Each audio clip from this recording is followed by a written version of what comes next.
Doing In Search of Publishing's Holy Data Grail, a little more about data and audience development. And I have Brett Keirstead from Knowledge Marketing and Joyce Neth from Watt Global Media. Here's Brett. Thank you.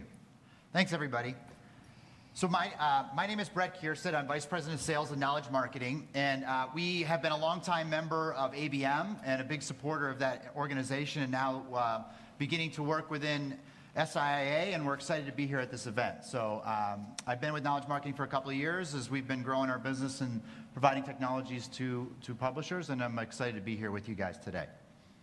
Thanks, Brett. I'm Joyce Neth, as Ron mentioned, of Watt Global Media. And I'm going to give you a quick overview of what we're going to talk about. Our presentation, I think, I sat through the one with Molly and Chris just preceding it, and we're going to build nicely. So there'll be a little repetition, but as I'm fond of saying, repetition is how we learn. So I think you'll find they worked well together. I'm going to talk a little about the Watt background and the KM background, and then we'll launch right into the search for publishing's Holy Grail. What is it? How do we seek it? Have we found it?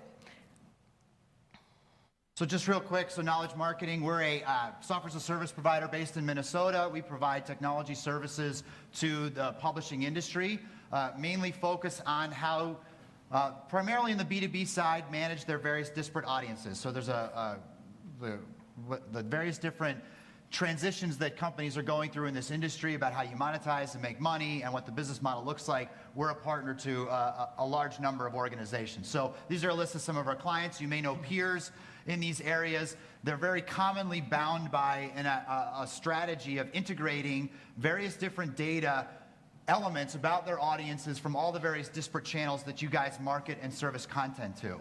So this background in working with all these clients is why Ron and asked us to help participate in this. Joyce being one of our very great clients and someone that's been with us for a while. So we're going to try and ham and egg it a little bit today. She's going to share some very specific things about Watt, and I'm going to try and interject some examples of some of the other clients that you see up here and what strategies that they're doing as well. Watt Global Media has over 96 years of publishing experience. We're not a big company. We have 46 full-time employees in the United States, and about 10 of those are, well, we have 36 employees in the United States, about 10 of them are across the globe. We started out in 1917 with this publication here, the Poultry Tribune. Our circulation peaked in the 1940s with this magazine alone having 500,000 subscribers. Today, we serve the poultry, pig, animal feed, and pet food manufacturing industries globally. We promote our total audience reach this way. To get the most out of our multi-channel exposure. Our audience is global. We've got about 100,000 engaged users in nearly 200 countries. This slide's a little old. This is how we leverage our data, and we create these Venn diagrams with any number of variables out of our audience management system with just a couple clicks of the mouse. Like many of you, we deliver our content in any way we can. We repurpose as much as we can. You heard Molly and Chris talk about repurposing. Our motto is create once, publish often. Our most recognized brands are our print and digital editions, including publications in Spanish and Mandarin.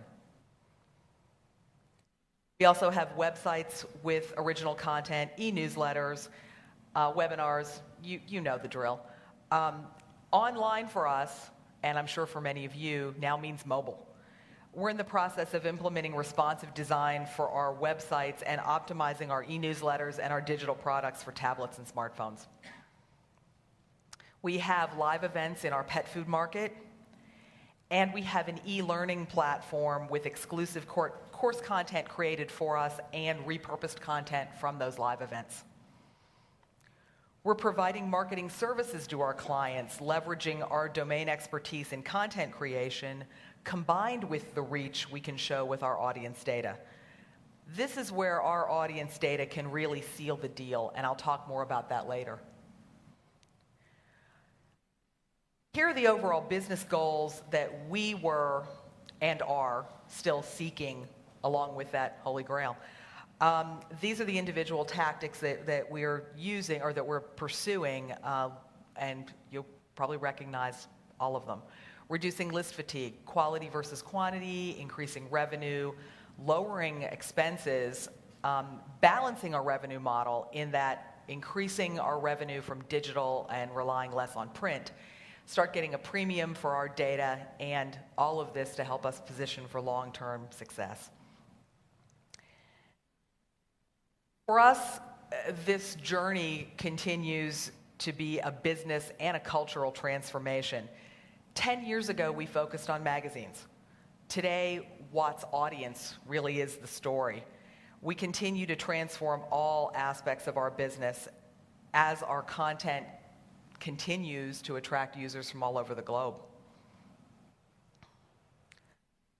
So, our journey to the Holy Grail. This isn't what we're looking for. The Holy Grail in Christianity is the cup of Christ, so with all due respect, it would be a nice thing to have, but not really what we're talking about. This is, in our perspective, and KM's perspective, the Holy Grail. The right content to the right person in the right format for the right purpose at the right time. Right?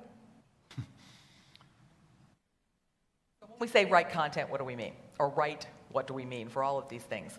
Content, internally produced, externally sourced, we'll take it. Like I believe Molly was saying, partner with people, get other content.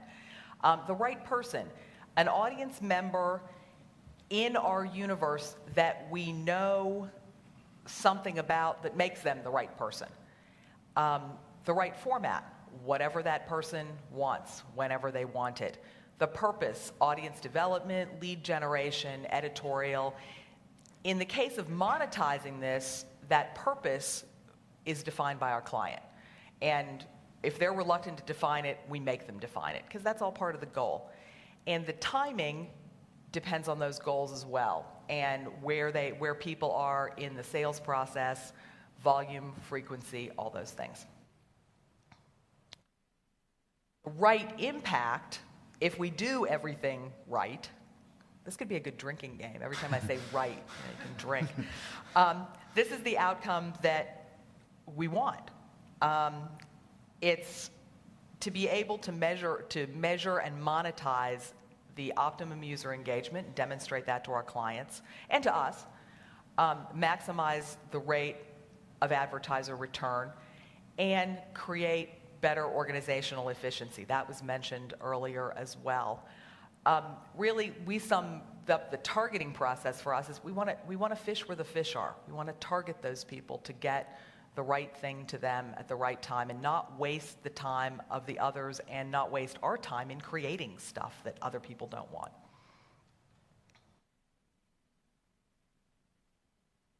So for us and for other KM clients, in Pursuit of the Grail, we're going to share some insights in these specific areas.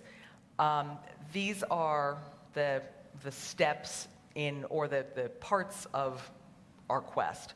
Unlike the Kiplinger example that some of us just heard about, some of these were, we knew we were going to spend money doing this. So we had a funding and research team. We had to gather some intelligence. We had to look at the tools we had around us. We had a field team, so to speak. And then we'll talk about the initial discoveries, and then, of course, have we found it? What we needed, because, like I said, we knew we were going to have to spend money, was strong executive support, all of these things. Because if you're going to take on a journey like this, you don't just decide to do it tomorrow and then start going. We had to do some planning. Now, I'm speaking to you, we started our quest 4 years ago. So I'm speaking to you kind of idealistically in saying, yeah, we knew all this when we started out. No, we didn't. This is a combination of reality and a lot of benefit of hindsight in saying this is how we wish we had done it.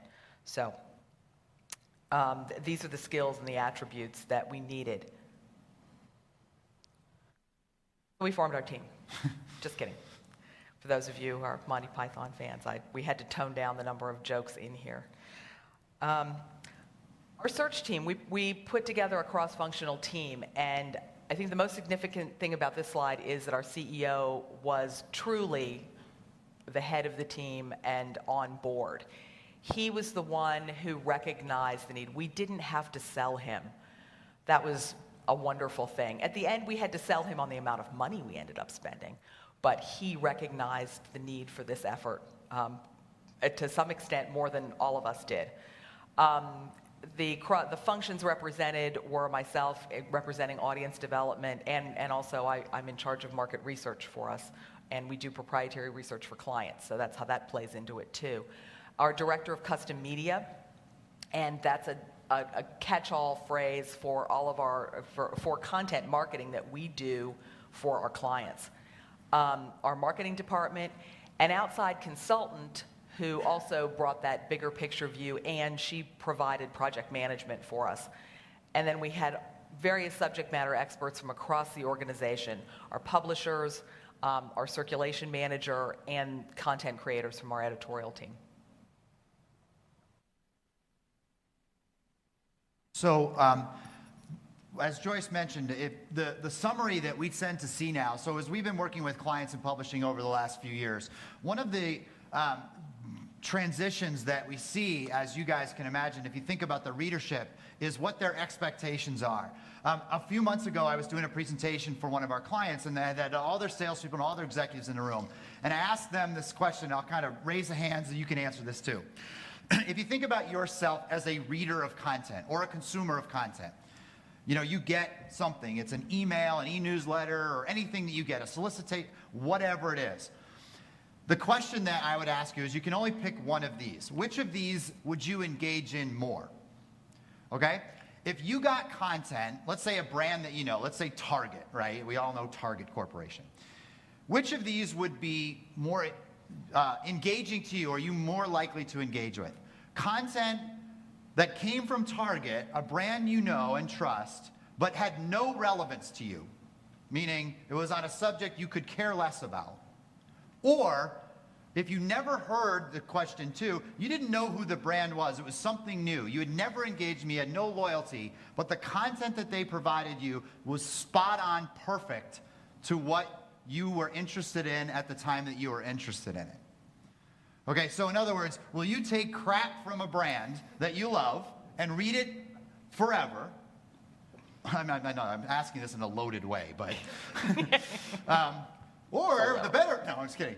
So anyway, I want to ask you to raise your hand, but we did this survey, and 75% of the people in the room felt that they would be okay receiving content from somebody they hadn't heard of over getting it from somebody that they knew that was irrelevant. Now, that all sounds, like, what's the point of all that? The point is that for the most part, the only way I can get content incredibly relevant to me is if I gave up my privacy. I left a footprint somewhere on websites, on articles, on clicks, on reads, on reader cards, on subscriptions, on all the crap that people provide to you. I left a footprint. I gave away my privacy, right? For the right for you to give me content that I might find relevant to me. And that whole business model, that whole logical paradigm shift, I think, is what's driving a lot of our clients' change in behavior. Because if you boil down what Joyce was saying before, the only way to send the right content to the right person at the right time, in the right format, with the right everything, is that you understand about them what they are expecting. If you're just taking great content and sending it out and hoping that people read it because they love you, your brand, that's the top column. And that paradigm is dying out quickly. People can flip from content to content, place to place, piece to piece, much, much quicker than they ever could before. So if the content that you're providing is not relevant to them, specific to their expectations, you're on the wrong side of this equation. So when people come to us, they're looking to say, we need to start creating content and delivering it in the manners that are appropriate for our readers, and then at the end of the day will be effective for our advertisers. Because what your advertisers want is return on the investment that they make in you, in whatever manner that might be. So I think this is a good paradigm to think about. And, again, 10 years ago, people were like, I don't want to give up my privacy. No, forget it. Well, today that's gone, and the outcome is such. And that wasn't even 10 years ago, because we've gone back and forth in our organization as recently as 3 and 4 years ago. Do we make them register? Do we not? Will they not do it? Will that be a barrier? So we heard this in a couple of other sessions, and big data, predictive analytics, whether it's ABM or Folio or SIA, all the, in every article you read, everybody's like big data in publishing, big data, predictive analytics. It's all wonderful, and there's a lot of truth in that. But if you think about it from a marketing and a business perspective, we kind of look at it this way: that you guys have a ton of information about your readers, your customers, everybody out there. You've got that together. And the use of that information, the purpose of that is to reduce uncertainty, right? Because uncertainty, as Joyce had mentioned before, is I don't know how many people are going to click on this. I don't even know if they're interested. I don't know, Mr. Advertiser, how many leads and clicks you're going to get, but I'm going to put it out there. I don't know who these people are that are reading my content. I just know that 100 people did it, right? Analytics and data within our world, we don't have to get so wrapped up in all the buzzwords and the people trying to make money on big terms. Just think of it logically, that you have data about your audience that can allow you to deliver content to them that is relevant to them, that will in turn provide high value for your advertisers. That's it. So the right data and information will lead to you creating the right content. The right content will lead you to getting the right outcome. So again, this discovery of this information that's out there, this is the end game. This is what you're trying to get to through this process, as Joyce mentioned. For us, our intelligence, that data that we knew about our audience, existed in separate silos. And so really we had conflicting stories. We had, people in the e-products we didn't know how they connected with the people who registered for the websites. We were spending a lot of time merging and purging lists when we were trying to do efforts. What we wanted to get to understand our audience better, was to join these in a consolidated database, to have a single audience view that joined those silos together and moved data among them seamlessly without us having to do a merge and purge in Excel or Access. We wanted that integrated audience view, again, with the effort of reducing that uncertainty. We wanted to get down to those targeting opportunities. We also wanted to know more on an individual, and in order to do this, we were forming these consensus profiles on an individual level. Here's an example of how we built, or how the components of those consensus profiles are what they're made of. The demographic data that we all collect on subscriber forms, registration forms, that's the basic stuff. Then we combine that. This was part of our holy grail. We wanted to combine that with the behavioral data. The behavioral data that tells us exactly what those audience members are doing. And this was what the digital age opened up for all of us. We didn't have to rely anymore on the readers telling us what they do. We can now see what they do. Are they clicking? What are they clicking on? What are they downloading? What are they registering for? Actually, what they do versus what they say they do. Here's an example of what you see with behavioral data. In this case, we have Smiling Kara, who she subscribes to Pet Food Industry magazine. She is registered on petfoodindustry.com. She's attended one of our events, and she's downloaded some of these other publications that we have available. Contextual data is the other piece of the puzzle. Contextual data takes that behavioral data one step further by assigning the relevance to it. Not only do we know that somebody clicked on a specific link, we wanted to understand what that link contained, what maybe is driving her. Some organizations are taking this another step further by creating things that really give them clues to where people are in the buying cycle, and that's genius. We're not quite there yet. How we do this is we got together with our sales team and our editorial team, and we created a series of content tags that are part of our metadata, so that when somebody clicks, that click in that topic is recorded back into the database. And don't ask me any more about it, because that's as far as my knowledge goes of that whole process. But it's all in the metadata. When the content creators enter the story, they choose those tags that get captured. This is an example. If Kara clicked on that link to a specific bit of content, this is the story. This story is tagged with egg production, so we know that's her interest. That becomes part of her profile. We know that Kara clicked on this on egg production. Here's an illustration where we can see a pattern of topical interest.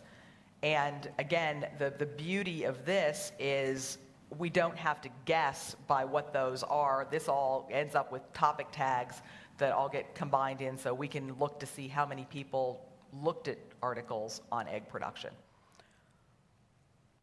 Culmination of all of this is a consensus profile.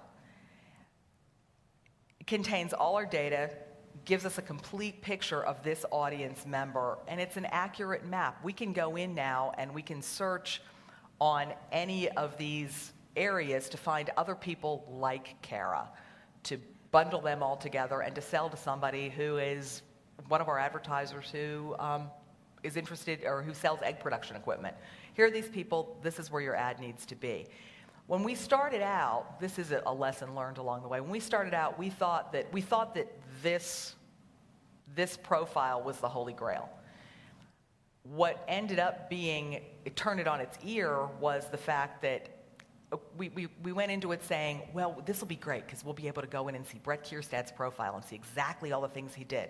Well, that's not really the important thing. It's that flipping it over and saying, we want to know all these things about people that their title is engineer. What do they engage in? What do they have in common? What don't they have in common? So it was just a matter of two different ways of looking at it, that group view versus the individual view. Both are valuable, just different values. The other analogy that people say sometimes is, it used to be that you created great content and looked for an audience. Now you look at your audience and you create great content for them. Yeah. I mean, it flips the paradigm over, but it's the same argument. So if I know I've got people that look like this, what are some natural ways that I can create content in whatever format necessary to serve the people that look like this profile? So it just flips the conversation a little bit in terms of, what do you start with? What's the basis of what you're starting from? And this is really it's kind of a new concept to content marketing, but years ago I worked with the circulation department in newspapers.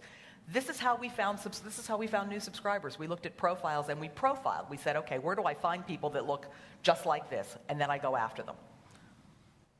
So from a technology perspective, so Joyce uses a technology from knowledge marketing that combines this stuff together. A good way to think about it is, and again, the flows that we do is various different inputs, and you think about your own structural organization. And what's fun about it is various different inputs come in, they get control of the information, and they use it for all of these actions. You know, this integrated unified database brings all that insight into a single place. We always laugh, and I always humor myself at how many people are out there writing about all of these incredibly cool new technologies, right? Native ads and responsive design and blah, blah, blah, right? It's all great. However, no technology out there, it's the same argument that we had about just building a database doesn't do you any good.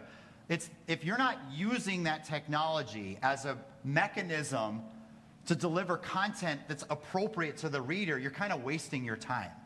You know, and so a lot of times we see people getting hung up with or caught up on, oh, marketing automation or triggered email campaigns is so wonderful, but they don't sit back and think about the work, the logic, the targeting, the database that goes into creating that thing, those particular campaigns effectively.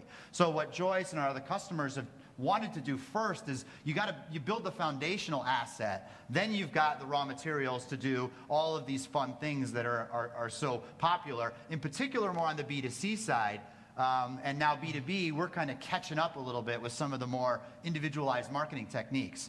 But again, clients when they come to us are like, before I get to all this stuff, I got to make sure I've got my house in order. This is what I meant when I said the field team. We looked around us and realized that we had to involve a lot more people than just, we would have loved to kept this in audience development all for ourselves just to find subscribers. But our investment was going to be big, and we needed buy-in and participation all across the company. These are folks that continue to support us. We continue to go back to them and say, are we meeting your needs? And the needs here are really, the needs and uses are really summarized with the underlined headlines here. Executives need to know from the data. Editors need to use the data to create, et cetera. And so that's really, we went so far as to build specific use case scenarios based on what we heard from them, and those are what we go back to and question them on. Are we meeting your needs? The most off-the-wall one that isn't on here is our finance department actually uses our audience database to find other sources at companies in case they have a question about an invoice, they have a question about a late payment, things like that. So our finance department even uses our audience database. Because a lot of your readers are also your customers, right? There's some crossover, but we keep them in the same place. Yeah, keep them in the same place, yeah. So 3 big discoveries along the way. We've had a lot of them, but Brett and I talking, we kind of condensed them down into 3 big areas: sales and client adoption, creating value above and beyond, and the ultimate value of segmentation. With our sales folks, we on the team were all excited about the data and what we could do with it and understanding more about the data. Sales folks weren't early adopters in this process as we wanted them to be. It was harder than we thought, and that's not unusual. They weren't seeing it from the same perspective as we were. We had a case where, and still do in fact, have adopted a pattern of distributed marketing centralized selling. Our salespeople bring us leads. We have a single point of contact that then uses the database and inserts that into a proposal, an offer, leverages those capabilities there. We're still struggling against some strong legacy paradigms like more is better. The people that say, or the sales folks that say, we can blast this to 20,000 people. Well, that's not what we want to do. So we're still fighting that. And on the other side of that, we still have clients that say, well, we want you to blast it to your whole database. So we're still educating our clients as well.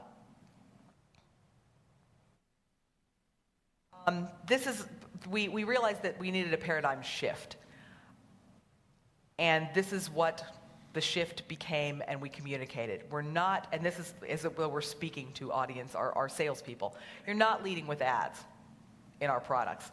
We're leading with the intelligence we know from this unified data product. We had to create sales materials that incorporated this, and as much as we would have liked to have our salespeople, all of them going out and giving live demos in the database, that wasn't going to happen. So we married the high tech and the lower tech and used elements from our audience profiles in our printed materials as a way of introducing that total audience view, those total audience concepts, and also introducing the segmentation issues by breaking down, who those audience members were. This is our centralized point of contact. Jeff Miller, our director of custom content, he's the one who incorporates AIM into sales proposals. We branded our database. This was something that we realized would be really valuable because it wasn't just the salespeople. We had a little bit of difficulty with people, and I think I just said it, trying to sell the database. Well, the database isn't a product. The database is a tool. And by branding it this way, it actually, it allowed us to relaunch the effort and do a better job of communicating those capabilities. And Joyce, one of our other clients, and now a few others have picked this up, Rhonda from Advanced Star, if you may have seen her present or know her, I hate to call her the grandmother of this strategy because she's she wouldn't not, like that. But, she's a mother of the strategy. But the idea of letting data and letting the audience and the people within that lead your business, and then all the product, content, strategies, events, everything you do is a derivative of that, is again a big shift. And she's seen tremendous results by presenting your business, their assets, as a summation of the audience that exists within their products. They're not just walking in and go, hey, do you want to advertise in our magazine? It's, hey, we've got great content across many, many different channels, but most importantly, we've got the exact group of ideal prospects that you as a client are looking for. We'll get you to them. Also, this is some fun stuff that we do too on the KM side, but it's really, a lot of people pick it up, is because there is a change in skill set. I've probably met with hundreds of different publishers, and I always say it's amazing. You can tell in the conversations how many of them are going to make the switch and how many are not. I don't mean to be, impolite about it, but there's just a lot of people that are like, this sounds too hard. I like the way I do things. I don't want to change. And there's a lot of new skills that are emerging around data and intelligence that people need to continue to be successful. So again, the summary of that main point is, as you guys take on any kind of initiative about organizational change, a data initiative, a content initiative, just remember that organizational forces in many companies, and in a Joyce that's been in publishing for 96 years. You haven't been in publishing. I haven't. Thank you. No, thank you. Thank you, Brett. Her company. There are a lot of things that can potentially be barriers to that change. The second thing we really needed to tackle was this idea of how do we create this above and beyond value. If we were to think of a baseline of our data value, we think of the endemic, the list broker model, that this is really the generic, the bulk purchase.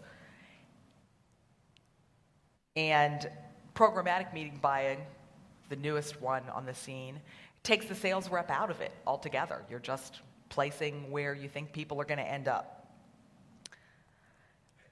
What we've asked ourselves is, what makes us more valuable than a list broker? How is our involvement more valuable to the client than just that programmatic buy? How do we differentiate ourselves for our endemic, our strategic customers, the ones in our markets? Make no mistake, I'm not up here saying that list brokers are bad. We still use one.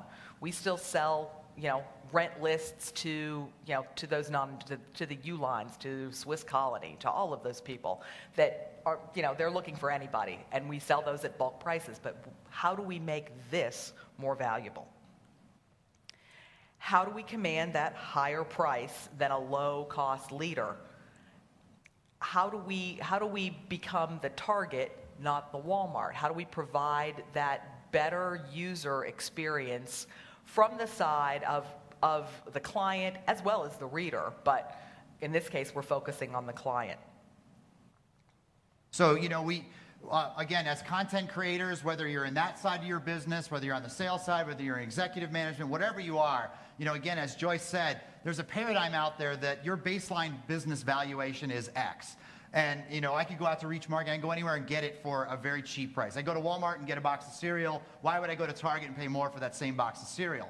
So why do I monetize? How do you monetize it? What does your content and your business do for your client that they get from no one else? Right? And people are willing to pay a premium if your content and your strategy creates buzz for them. If you give them some special treatment, they're privy to something, you give them data intelligence that no one else gives them. If you give them a competitive advantage, if you give them leads, these are all things that you guys as publishers have the opportunity to provide upstream to your clients that allows you to create premium. Again, premium versus I just went online, I went to Reach Marketing, and I just spent $100 a CPM. Okay, if that was the way the world was, a lot of people wouldn't be necessary. But there's an incremental value created that we're trying to get at, and these are how it is. So a good way to think about monetizing your content and your data is this. Does what you do allow you as a business to receive a premium for the value you bring above basic, non-endemic list rentals and rate cards? Are you really any better than that? And if you are, that's your value premium. And that's what we're trying to get at. And so, again, if you think about publishing, I'll give you 2 examples out of these. And you just think about how you buy in life. These are things that allow you to create and ask for more money. Scarcity. If there's only a few of something, the Elmo doll, this Christmas of Tickle Me Elmo, there's only a few of them, everybody will go bananas and get them, right? Convenience. If something's easier for me, I'll pay more to go to the grocery store, potentially that's nice next to me, than I will to drive 5 miles. So all of these things are you're willing to pay more for. So in your world, in publishing, here's a good example of scarcity. Okay? There's, in a universe, in Joyce's universe, let's say there's 100,000 people. Right? They're fairly ubiquitous. There's probably other people that have those 100,000 people in their database. Some of them, some not. But what Joyce can add to that, though, is if she starts to incorporate in the behavioral stuff we showed you before, now you're getting a scarcer asset, right? You're driving down into somebody that's more engaged. And we could go even further. And we could say, not only, if you remember Kara's profile, not only are we getting the big list, but we're getting this very narrow list of people that we know out there, among all the people, are highly engaged, highly active, highly relevant in the content that you're providing. That is a scarcity. So what you do for that, then, is you're allowed to, and your demand, and you need to, charge more for that. That person at the bottom of the equation in this picture that you provided that is scarce is of significantly higher value to you in whatever that you do, whether that's certain content that you create for them, custom things you do for them, private, unique things for that group. It's a higher engaged, higher priced group. So again, you're creating a premium over what you could buy down the street for just logging into a website. Similarly, on quality, you think like Ritz-Carlton or the place we're staying here. You know, there's a quality component to it, and what is it? Well, in the publishing world, you see, especially in sales, that I could sell a CPM model, let's just give you a little example, that has a high impression rate, but is that high quality? We don't know. If I can do leads, that's even more quality because we've indicated some level of interest, so we're progressing down the quality scale. And then lastly, we might even create something now that a lot of our clients are doing, a qualified lead. So a CPM model might yield you an impression rate price. A lead model might have a lead price. But on the right, you might have a nurturing program where someone's coming back and you as the publisher with your content and your skills and your channels are creating something more valuable. You're creating a nurtured lead that's been through a cycle, that has had multiple pieces of content that you guys helped create to drive that person down through the process so that when your client gets it, it's in a much better place. The great question, the great question that Joyce had started at one of her conferences is, I'll ask you guys this, you guys who, here's the great question. What confidence do you have your advertisers, your clients do an awesome job of following up and converting on the hard-earned leads from the contents and programs you create? Most people say they do a crappy job. Like, you get leads, you work hard, you create custom content, you deliver them to your customer, and they go into a black hole, and the odds of them following up. Right? That's a horrible long-term future for our industry. And we've heard that directly from our clients, that we've handed over this lovely basket of leads of people who've raised their hand saying, oh, I'm interested, I'm engaged in this content. We give them to the client, and a month later we say, what did you do with those? Nothing.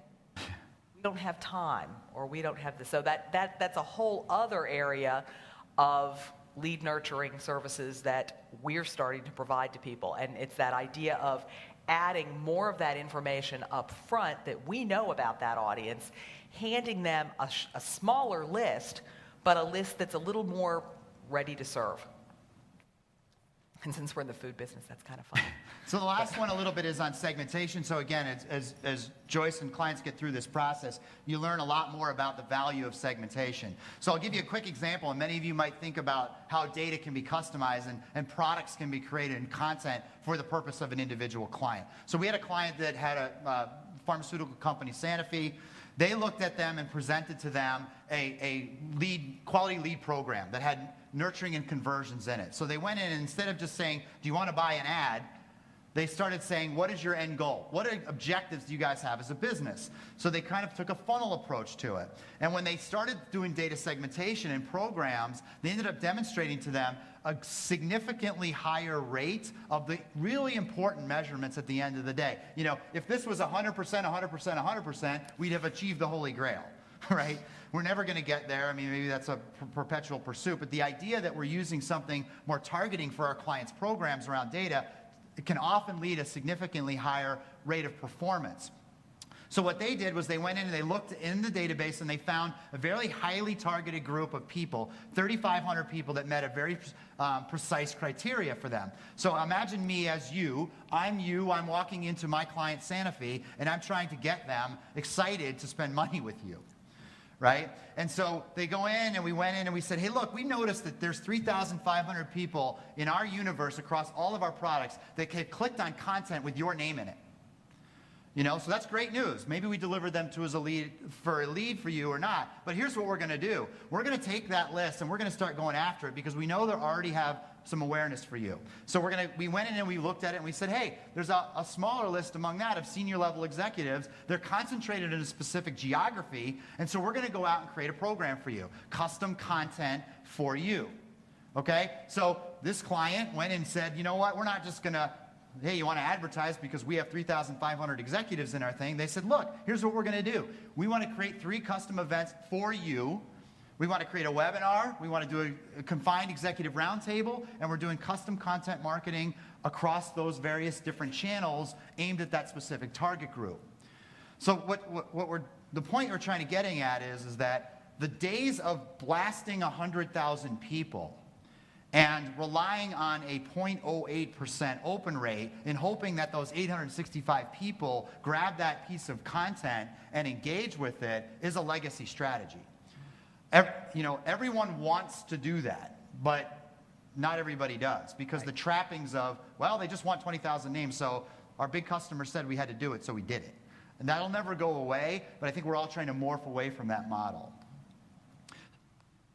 So wait, I'm going the wrong way. Go backwards. Oh. Wrong button. The end with mine. So The end with you.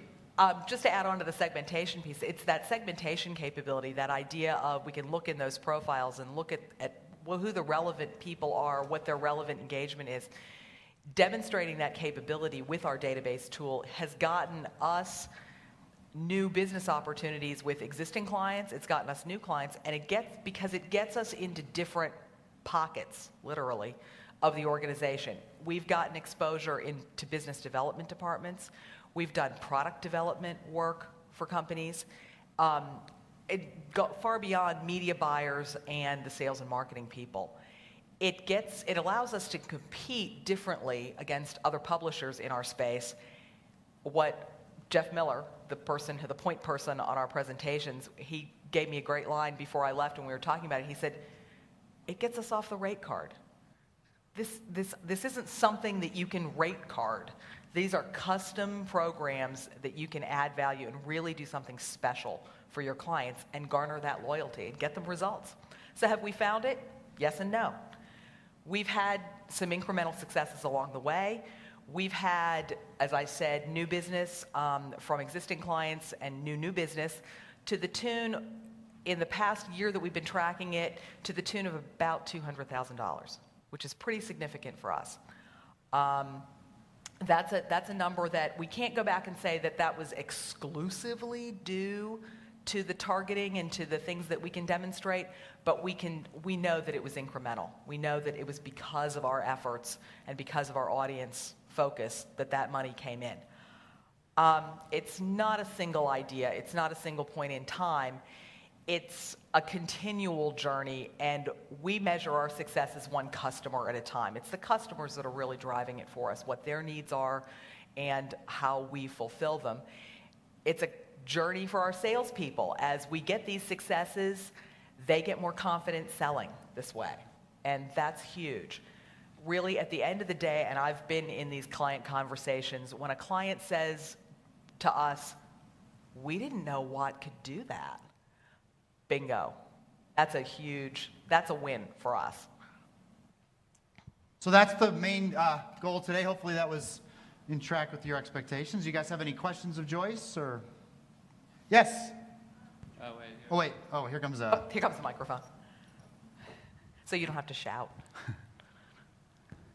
Joyce, how large is your paid subscriber base? We have no paid subscribers. Oh, okay. We are purely controlled circulation. I should have mentioned that going into it.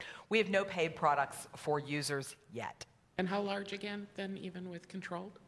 Our total circulation altogether, well, our database is 100,000 users, and our publications range from, we have one that's 2,000 to, I think our biggest one is 20,000.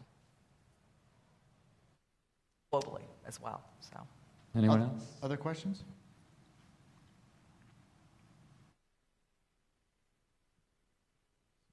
Could you talk a little bit, excuse me, about the investment? Was it technology? Was it training? Was it staff? All of the above. It was mostly technology. It was training, and we actually reduced staff due to efficiencies in it. We found some fat that we could cut out because of the way we were doing things and how the consolidation let us be a lot more efficient. We also, it was a big investment in the new piece of technology, but a lot of it was offset by offloading other technologies or other services. We consolidated under KM system. So we had a separate email provider.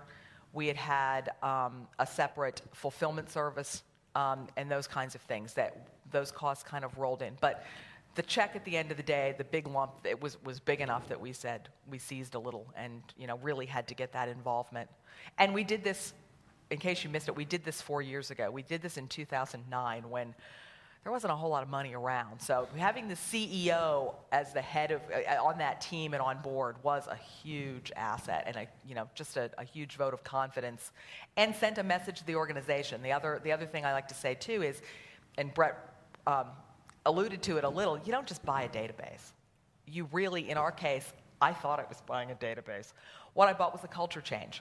We pushed this all the way through the organization to that, and our sales, our marketing mantra is audience first. I think a good to the point, like Joyce said, a lot of clients that come on board, even before they do, they sometimes underestimate the fact that this is a big project. I mean, you think about all the different use cases, and if you're a big organization you've got an events group, an editorial group, and somebody's got to manage those resources. Somebody has to be the leader from a project management standpoint that has cross-organizational credibility. So some clients don't have the asset, and they come to us and say, look, I need to get that person on board before I can even imagine tackling a project of doing this, kind of data integration piece. So sometimes people have it in-house, sometimes they don't. You guys used a consultant. We used a consultant, right? And the reason we consult and we used the total KM platform was 4 years ago there weren't a whole lot of total platform providers out there. There were people who said, oh yeah, we work with ExactTarget to provide the email service, but we build the database, or we provide the fulfillment and the database and do these parts of it. We outsource those and we duct tape it all together.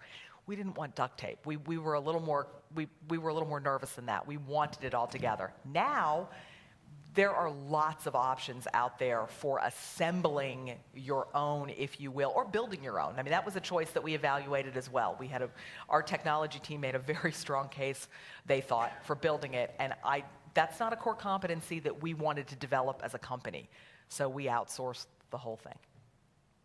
But the project team from the inside was that critical piece in getting adoption and getting the company on board to know that this was a really important shift in our focus. All right. I don't know how much time we have, Ron. Let's do one More. last. Okay. This is it. Oh, we have time. Sorry if you already actually answered this question, but how long did it take for implementation? So from the decision to start doing it till the end? It's probably still ongoing, really. But the database itself was about 9 months, and we were early in terms of we were like the fourth or we were real early on in the KM system. You guys have it down now in terms of databases. It's about 4 to 6 months now. Yeah, so it took us about twice as long. It's not long. a day. I mean, because as we said before, a lot of it is just discovery work internally. Yeah. Who knows the assets that you have? Who makes decisions about that? I talked about the silos that we had. 150 databases we pulled together. Now, and I'm using the term database very broadly. I'm using it from actual databases to Excel spreadsheets, to Word files that were lists that editors had. There were probably even a few Post-it notes in there. CDs in drawers. CDs in drawers, and we did. I mean, we Yeah, we took the bull by the horns, and except for, our team in Europe that we couldn't, it wasn't cost effective to go over and look in their desk drawers, we did that in some cases for some of our editors that had been squirreling away information for a long time. The easy ones were the fulfillment databases, the event registrations, those kinds of things. But there were lots of other lists that we wanted to consolidate because those had engagement value. Okay, I want 150. perfect timing. I want to thank Joyce and Brett. Thanks, Ron. Great. Thanks, everybody. Thank you all Thanks very for- much.